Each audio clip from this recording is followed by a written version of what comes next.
I have a new girlfriend, and I'm going to live with her. I'm divorcing you, and you need to go to your parents. I don't understand what you're saying. I don't need you anymore. You can stay with my parents if you want to be a breadwinner or a housekeeper. Julianne, you understand. My in-laws and my husband laugh at me. They are the worst kind of people. But for me, it's better this way, so you all need to leave. My name is Julianne, and I am a 35-year-old office worker. I have spent my whole life working. After graduating from college, I started working for a major company. For about 13 years, I worked hard and earned qualifications for promotions. Thanks to that, I am now a department manager at a young age.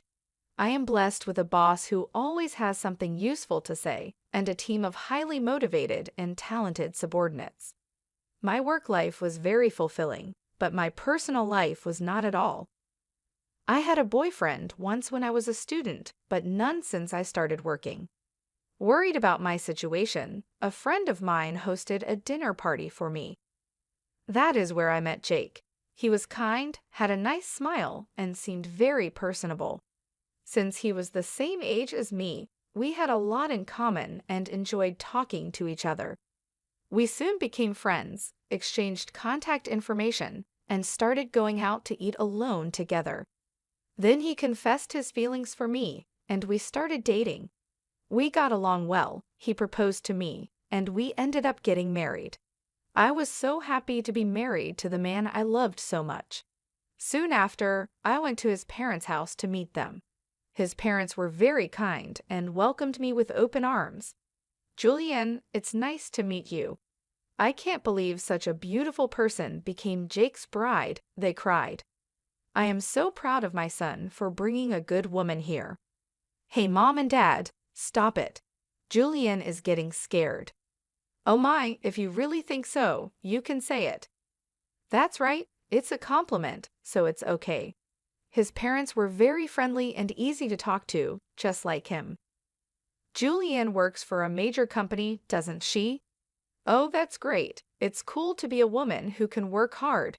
Will you quit your job when you get married? No, I'm going to keep working. Well, you've got a good job at a good company. That's better. I was relieved. According to my friends, their mothers-in-law often told them to quit their jobs, saying it was a wife's job to support her husband. So I was glad. I thought to myself that my future mother-in-law was generous. After greeting my parents, we got married. My heart was filled with excitement for the new married life that was about to begin. My husband moved into the house I was living in, and we started our new life together. I was very happy to be newlyweds with my husband, whom I loved very much. I was happy to be at home with him all the time and to have him home when I came back from work. 8 months into our life together, my husband said he had something he wanted to discuss with me. If you don't mind, I'd like you to live with my father and mother. What do you mean, live together? Yes, they are getting old, and I am worried about many things. I see, I can certainly understand how my husband feels. My parents are about the same age as my husband's parents, but my brother and his wife are currently living with them, so I have nothing to worry about. However, my husband is an only child, so it is understandable that he is concerned about his parents. Does this mean we are living with my in-laws? Yes, it would. But do they have a room available for us? They use every room for some reason or another. About that, if you like, I think it would be a good idea to renovate my parents' house and make it a two-family house. 2 families. Yes, if we do that, it will be much cheaper than buying a new house. We can live in a beautiful and spacious house while still maintaining our privacy, right? I see, I thought it was an attractive idea. My in-laws are kind people, and if we live in 2 houses, it won't be as stressful. Yes, that's fine. Really? Thank you. My mom and dad will be so happy. I was happy to see my husband so happy. Later, my in-laws came to visit us, and both of them were very grateful. I even thought that with such a kind and cheerful family, I wouldn't mind not having 2 households. Soon after, my husband and I discussed remodeling my in-laws' house. The cost would be around $200,000. As we were discussing it, my husband made a surprising remark. Actually, I have a favor to ask you. Can you pay for the remodeling? What do you mean? The full amount? Yes. Why? My husband looked very uncomfortable. Actually, we are in debt. I was shocked. Neither my husband nor my in-laws had ever mentioned this when we were dating or when we got married. How much debt do they have? About $250,000. What? I thought it would be a few tens of thousands of dollars, but I was surprised of the amount. I ended up shouting out loud. It wasn't so bad at first, but it gradually grew. Even if I tried to pay it back, I couldn't. My parents are already living on a pension, and the debt is getting bigger and bigger. I see. I couldn't hide my surprise and upset at the sudden revelation. I had no idea that my in-laws owed such a large sum of money. Julianne, I need a favor. Will you help me pay off my father and father-in-law's debt? They can't afford it anymore, and I don't make a very good salary either. Then isn't it going to be tough to renovate the house and live together as two families? No, that's important, so let's go ahead as planned. You have asked me to pay for the remodeling and your father's debt. I'm on the hook for $250,000. I know I'm talking about difficult things, but I want to take care of my life with you, Julianne, and I want to protect my mom and dad. It's because I love both my parents and you. I'm sorry I'm being greedy, but if you really love me, please help me. I'll pay you back little by little. I was very upset. My husband and my in-laws had no one to turn to but me. I knew my husband really loved me, but I felt deceived by his words. Love is blind, I thought. Okay, I'll pay for it, I agreed. My husband said, "Thank you so much," and shook my hand. He told my in-laws, and later they came to our house to apologize. My mother-in-law even cried tears of joy. I have to do my best from now on, I thought. I had to take over my in-laws' debt and was determined to do it. Although I had some savings, I was afraid to pay it all at once, so I decided to pay $60,000 from my savings and then the rest in installments. My in-laws joined us to discuss the repayment. I explained my plan for installments, and they said I could do whatever I wanted. Why don't you transfer the money directly to the account for debt repayment? We're not very good at managing money, and I'm a little afraid to transfer a lot of money, my husband said. My in-laws nodded. It would be time-consuming for me to transfer the money to my in-laws' account, and then for them to transfer it to their repayment account. Since it was a large sum, I didn't want the money to get lost in the process, so I agreed to transfer it directly. Once the conversation was settled, my in-laws looked very relieved. Now we don't have to be afraid of the monthly debt collection. It's been really scary. Dad and Mom, you should thank Julianne properly. Well, I can't tell you how many times I thanked you. I can't thank you enough. Thank you so much. I'm so glad Julianne became his wife. No, I said. I was happy that my in-laws were happy. However, I felt a little uncomfortable because I thought they might see me as just a money source. Even though I felt a bit bad, I wanted to take care of my beloved husband's family. With that in mind, I began to make the payments, and we remodeled our house, making it a two-family home. We started living together in a beautiful and spacious house. My in-laws were very happy, and my husband's eyes lit up at the new house. I enjoyed cooking in the new kitchen and was glad we did the remodeling. It was more convenient and closer to work, which shortened my commute and gave me more free time. I could use that time to study. I worked hard every day to pay off the debt. However, something bothered me. My husband did not help pay off the debt at all. When I told him about my in-laws' debt, he said he would help, but he never paid anything from his own paycheck. When I asked him about it, he said his salary was not enough. I asked to see his pay stubs, but he refused, so I didn't know how much he earned. I worked hard for about a year to pay off the debt. One day, my in-laws asked how much money was left to repay. If it's been a year, you haven't paid back that much, right? Well, we've paid back about $60,000 this year, so the remainder is roughly $180,000. My in-laws were extremely surprised. What? You paid back that much, Julianne? That's amazing. At this pace, you'll finish paying off the loan in about 5 years. If I work hard, I'll be able to pay it off, I replied. Thank you so much, my in-laws said, crying and happy. Seeing them so happy made all the hard work worth it. A few days later, I faced an unexpected situation. I had to work overtime, so I told my husband I would be home late. However, the work went smoothly and we finished on time. I hurried home, planning to cook dinner for my husband. When I opened the front door, I saw my in-laws' shoes. Oh, my in-laws are here, I thought. I walked toward the living room and heard my in-laws and my husband talking. You were right to marry that woman, weren't you, Jake? You did great. I can't believe you got a woman with that much money when I heard she works for a big company. I was really careful and seduced her. You should be more grateful. You should be more grateful. Oh my, you're one of the people who created that debt. What? But I owe the least. What are you talking about? How much did you spend on horse racing? Your gambling is terrible. I get a jackpot once in a while, so sometimes we were actually ahead. How can you be ahead when you owe $250,000? But at this rate, we'll be able to get out of debt and get back on track. That's really great, and she even remodeled our house. I got a really good wife.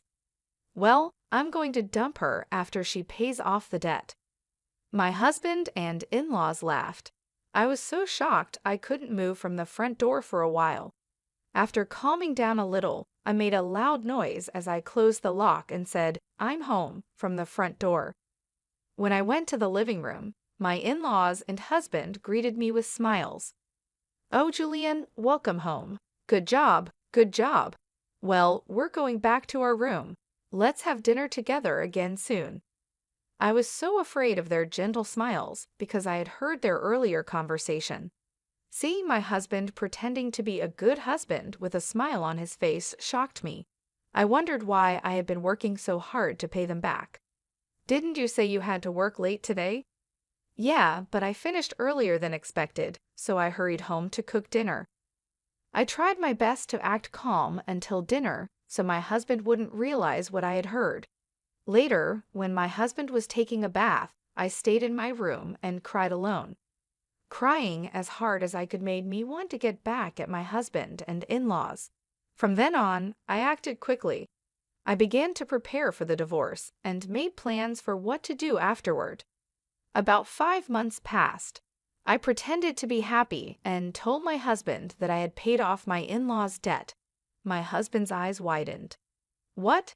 You paid off the debt? That $250,000? That was supposed to take roughly 5 years, right?" "Actually, I have quite a bit of money saved up, but I was afraid to pay it off all at once. So I started taking out a little bit from my salary and savings. But we were already below $200,000, and I thought it would be better to pay it all off at once." "I see," I said. Then I asked, "Do you mind if I check?" and showed my husband the bank book. Oh, it's true. $180,000 was paid all at once. My husband tried to hide his excitement, but I could see he was itching to get out of there. "Wow, Julianne, thank you. My parents are going to love this." He put his hands on his face, pretending to cry, but I knew it was just an act. Soon after, my in-laws came and thanked me. "Thank you so much. I'm so glad I met Julianne. You're like a blessing." If I hadn't known the truth, I would have been happy to hear their thanks. But I knew what they were really like, and I only acted nice because I was ready for my plan. A few days later, my husband asked to speak with me. He looked very serious. "What's going on?" I asked. "I'm sorry, Julianne, but you have to leave me."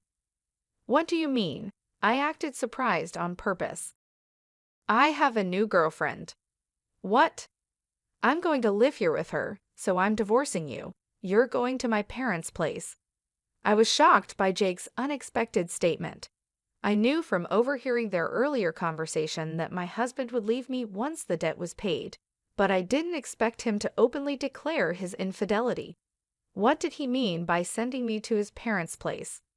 I don't really understand what you mean, I said. My husband's mood turned sour. You're not very understanding at all.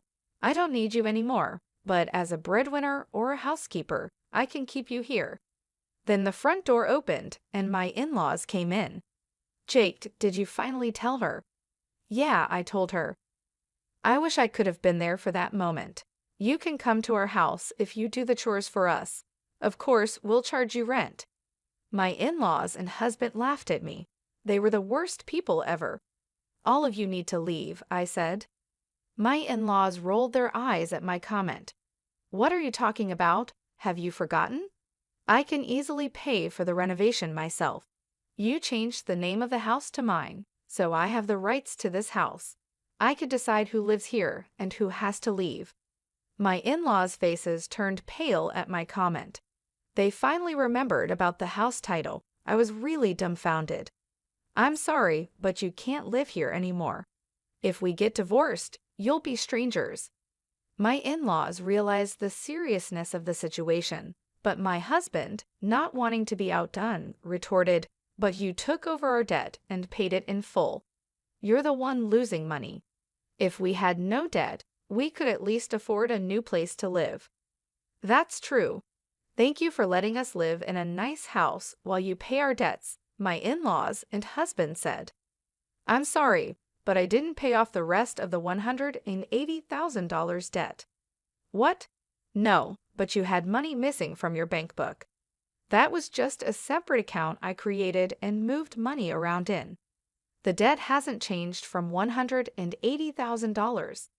I just haven't had the collections come yet because I've been paying large sums continuously. But it's time for them to come, so you are responsible for paying the rest. My husband and in-laws were shocked. Then I warned them, Jake, you told me you were having an affair, so you should pay alimony. I'll charge your partner for the affair too. Oh no, she went out with me because she thought I had money and a house. If I have to pay alimony, she'll dump me. I don't care about that. No, I apologize. Please don't leave us, my husband pleaded. My husband was afraid of being dumped by his lover, and my in-laws were afraid of being left by me. They were truly selfish. I have nothing to do with you people anymore, no matter what you say. I have also put this house on the market. I will also have you pay the $120,000 debt I paid on your behalf through my lawyer. My in-laws froze, stunned by the loss of everything they had. I then demanded a divorce and alimony from my husband through my lawyer. I also demanded alimony from his lover and $120,000 from my in-laws for what I had paid. Actually, that renovated house sold for about $400,000. It was in a good location, and a family looking for a duplex bought it at a good price. I had to pay $320,000, which included the $120,000 debt and $200,000 for the renovation. However, I ended up gaining $80,000 from selling the house. Additionally, I received alimony from my ex-husband and his affair partner, which greatly improved my financial situation. On top of that, I got a $120,000 payment from my ex-parents-in-law. I ended up benefiting the most from this situation. I believe this is fair because the damage I suffered was significant enough to make me distrust people. Initially, I had savings because I was learning how to invest, with the goal of paying off my in-laws' debts as quickly as possible. Since I had substantial savings to begin with, I invested tens of thousands of dollars, and my assets grew significantly in about a year. Additionally, I received a raise at work, so my earnings increased. Because of my savings and investments, I was able to take such drastic steps. My former in-laws ended up back in debt and lost their house, but they deserved it for deceiving me. People who cheat others should face the consequences. This experience has taught me to be more cautious and develop a better sense of judgment about people. Moving forward, I will continue to save and increase my assets so I can live a comfortable life in my old age. I want to make happy memories with people I can truly trust. For example, I started by focusing on improving my financial knowledge. I took courses and read books about investing and personal finance. This helped me make informed decisions about where to invest my money. Over time, I diversified my investments, spreading them across different asset classes like stocks, bonds, and real estate. This strategy helped grow my wealth steadily and securely. Furthermore, I took advantage of opportunities to advance my career. I sought out additional training and certifications related to my field. These efforts paid off when I received a significant promotion and raise. The increased income allowed me to save more and invest more aggressively. Through all of this, I remained focused on my long-term goals. I wanted to ensure that I could retire comfortably and enjoy my later years without financial worries. I'd also wanted to be in a position to help my loved ones if they ever needed support. This vision kept me motivated and disciplined. Eventually, my efforts paid off. I was able to buy a beautiful home in a great neighborhood. I also traveled to places I had always dreamed of visiting. More importantly, I built strong relationships with friends and family who truly cared about me. These connections brought me joy and fulfillment. Looking back, I realized that the challenges I faced with my ex-husband and in-laws taught me valuable lessons. They pushed me to become more self-reliant and financially savvy. They also helped me appreciate the importance of surrounding myself with trustworthy and supportive people. In conclusion, I transformed a difficult situation into an opportunity for growth. By focusing on my financial health and personal development, I created a better future for myself. I hope my story inspires others to take control of their lives and make positive changes. What did you think of the story? Please subscribe to our channel and see you in the next video.